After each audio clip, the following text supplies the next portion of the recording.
using the cherry tomatoes from the garden to make pasta sauce. Any tomatoes will work for this recipe. You don't have to have them in the garden, but if you do happen to have them, that's kind of handy.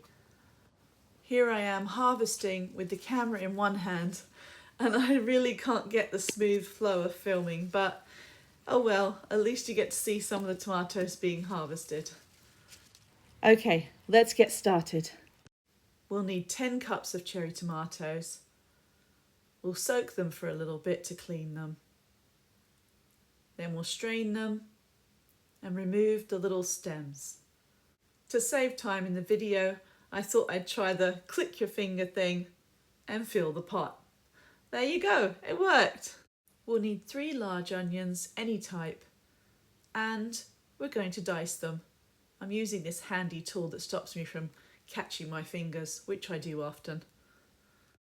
Olive oil, and of course the diced onions. I'm using 1.5 tablespoons of dry basil, 1.5 of parsley, and 1.5 of dry oregano. We'll just keep it even. 2 teaspoons of turmeric powder, 2 teaspoons of ground cumin, and 2 teaspoons of ground black pepper.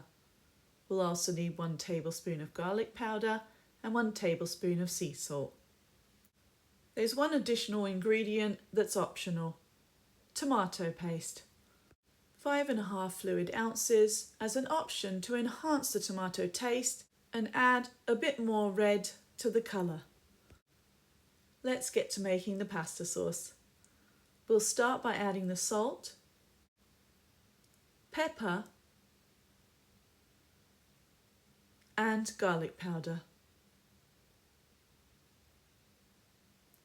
Then we're going to set this on a medium heat, stirring occasionally while it simmers, and eventually the tomatoes liquefy. I found the whisk was helpful to break up some of the tomatoes. Once it's complete, you're going to set this aside while you sauté the onions. We'll start with a little bit of olive oil, pour in the onions, sprinkle the turmeric, and then the cumin. Let's get this sautéed.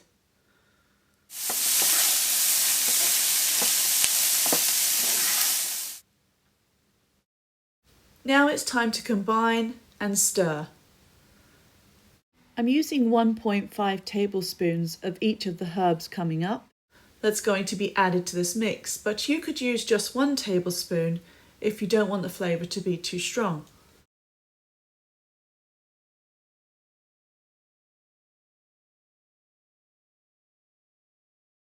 Parsley, dried parsley, is fairly mild, so it wouldn't add too much flavour to it. My plan is to freeze this in small batches of flavoured packets that I can expand on when I make larger meals. I'll just simmer those herbs in a bit. Now I'm going to add the tomato paste. This is going to, I guess, enrich the colour a little bit and also add a little bit more of that tomato flavour to it. Time to bring this back to a boil and let all those flavours simmer together. Then I place them in containers, in portions, so that I can add them to meals later on. They freeze really well. I hope you'll have fun giving this a try and that you'll really enjoy this pasta sauce flavour. Thank you so much for watching. If you've enjoyed this video and you'd like to see this channel grow, please feel free to click subscribe. You'll find more cooking videos on the Sustainable Living with Janine Liza playlist.